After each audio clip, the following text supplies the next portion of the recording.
ご視聴ありがとうございます。今回は作業向けの大型ライトオーディアンスのご紹介です。オーライト様から製品を提供いただき動画を作成しています。大型のライトです。投光器と言っても良さそうなアイテム。サイズがこちら。重量は 1670g。持ち運びタイプとしては大型なライトとなってます。重さもしっかり感じますね。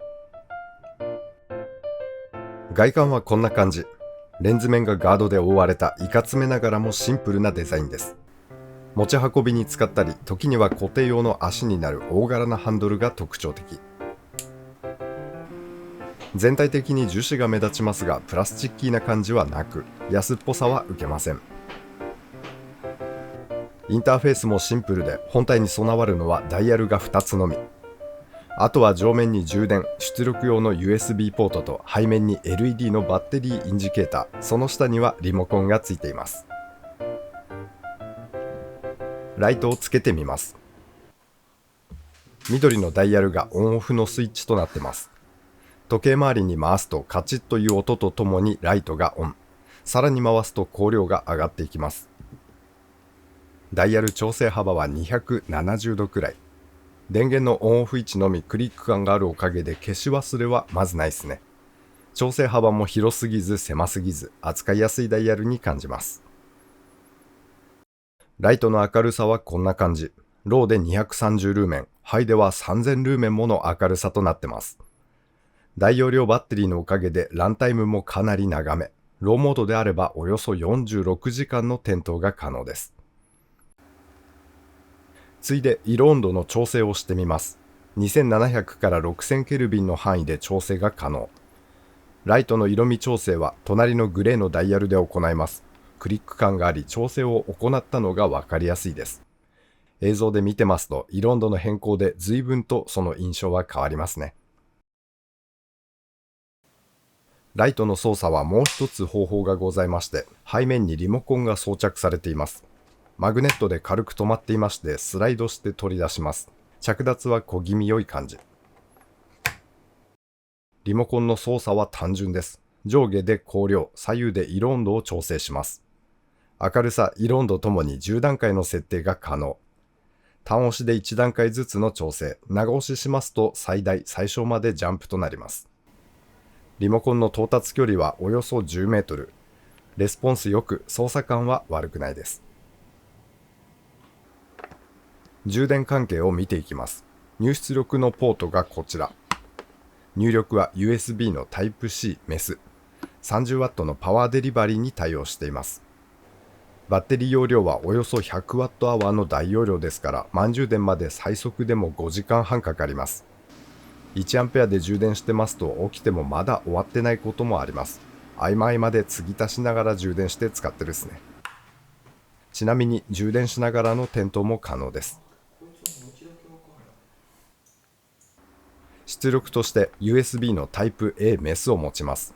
スマホや他の小型ライトを充電したり、電源なくなると困るデバイスが多い現代ですから、パワーバンク機能はありがたいですね。その他特徴として、防塵防水の等級は IPX5 等級、落下耐性が 0.8 メートル、製品保証期間は2年間となってます。使ってみた感想として、とてもシンプルなことですが、ライトがでかい、大きいってだけで、いいんすね。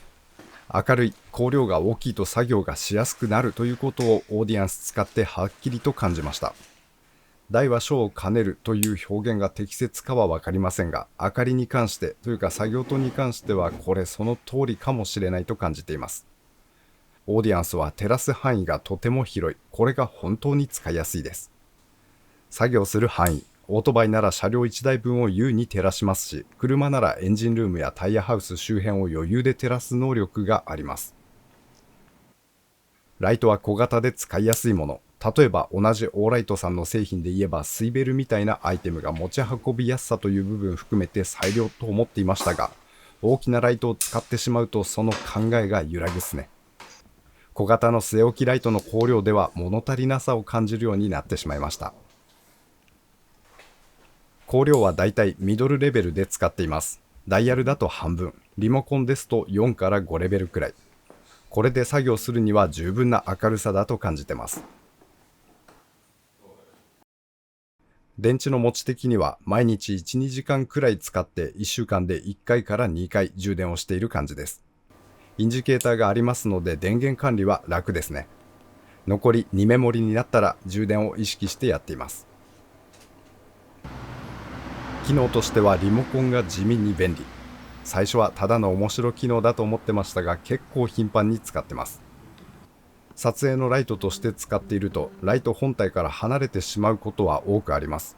そんな時に、例えばカメラのモニターで写りを確認しながら遠隔で光量、色温度の調整ができるというのは本当に重宝してですね。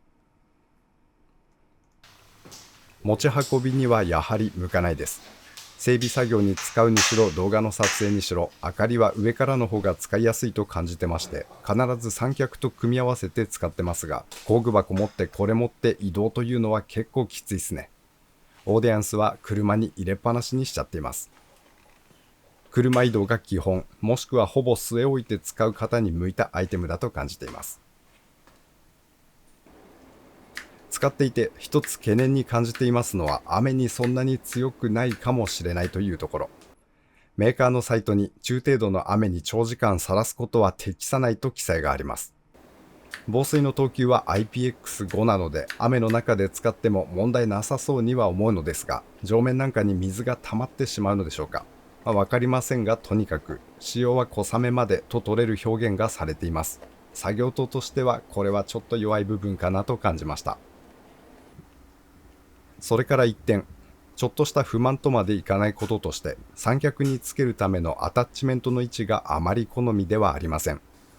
ハンドルにネジ穴がついているのですが、三脚につけますとその分背が高くなってしまいますので、頭でっかちな感じになっちゃうんです。ハンドルではなく本体側にアタッチメントがついていればもう少し扱いやすいのではと感じました。三脚つけたままの持ち運びでもハンドルを使えるようになりますので、ちょっとした移動時にも便利なのではと感じています。それから光に筋が入ると指摘されたことがありました。私は気づいてなかったのですが、こんな感じに光に縦縞が入るんです。読書するのに使っていると縦縞が気になって目が疲れると指摘されたことがありました。用途によっては気になる部分かもしれません。ご留意いただきたいポイントです。オーライトさんの大型作業灯オーディエンス。大きさが許容できるならばぜひおすすめ。強い光というより量で勝負するという感じの明るさでとても使いやすいライトに感じました。機会がございましたら試してみていただきたいです。ご視聴ありがとうございました。当チャンネルではこんな感じに道具の紹介をしております。お時間許しましたら他の動画も覗いていってみてください。皆様には再びお会いできますことを願っております。それでは次回まで。See ya。